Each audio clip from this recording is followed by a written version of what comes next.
Hello everybody, my name is Spoons Rattling. Welcome to another video where today we are covering another one of Alpha Legion's enhancements. It is the one called Falsehood. It's very flavorful, but can it be powerful? That's what we're checking out today. So Falsehood works similar to other Warlord traits in the past that were sort of named IM Alfarius usually, but this one is, I'd say, actually a little more interesting. And in terms of enhancements, I'd say it's one of the most complex, if not the most complex one. So what you do is you give it to a Chaos Lord that isn't in a jump pack or Terminator armor.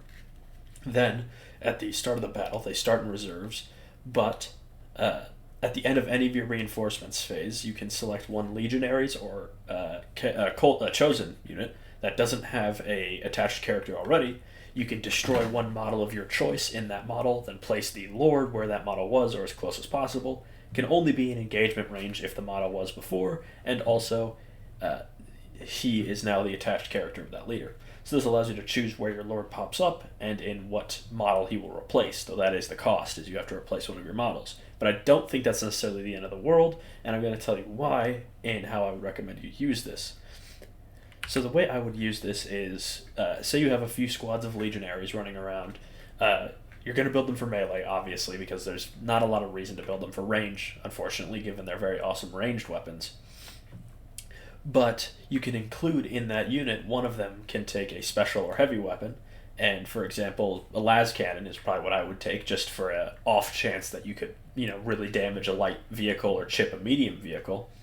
And then when the time is right, you can replace him with a Lord, which of course is a very powerful melee combatant and really raises the power of the unit, while also keeping the Lord safe from any snipers or any anti-character abilities that might be floating around.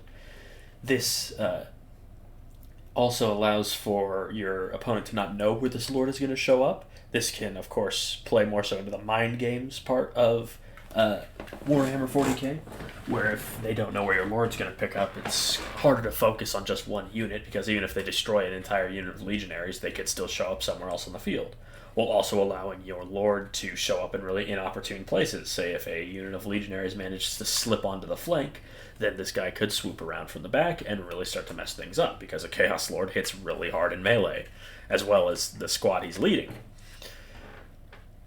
I do think that this is probably the best way to use it, is to include a special or heavy weapon, whether it's a las cannon, melt-a-gun, or plasma gun. I'd pick any of those three. I don't think the others are super worth it, even though I do really enjoy the autocannon.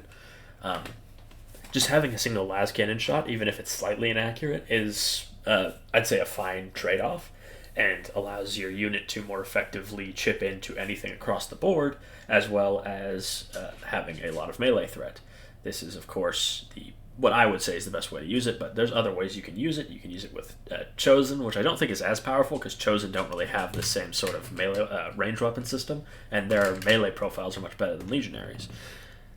So is it strong? I'd say this enhancement is fine enough. I don't think it's game-breaking, and I think the way it works with the MO of the Deceptors detachment, using a lot of Legionaries, I think it works really well. And I think it does, again, play into the mind games aspect of Warhammer 40k. And with that, I believe that this enhancement can add in some extra value, as well as some more Alpha Legion flavor, while also having some strong options and allowing you to choose where your Lord shows up, as well as keeping him safe. And even if your units do get destroyed, he's still in reserves and can still show up on the flanks, though obviously he won't be as powerful without a retinue to back him up. Anyways, I've been Spoons Rattling. I hope you enjoyed this video. Make sure to like, comment, and subscribe, and I'll see you all next time.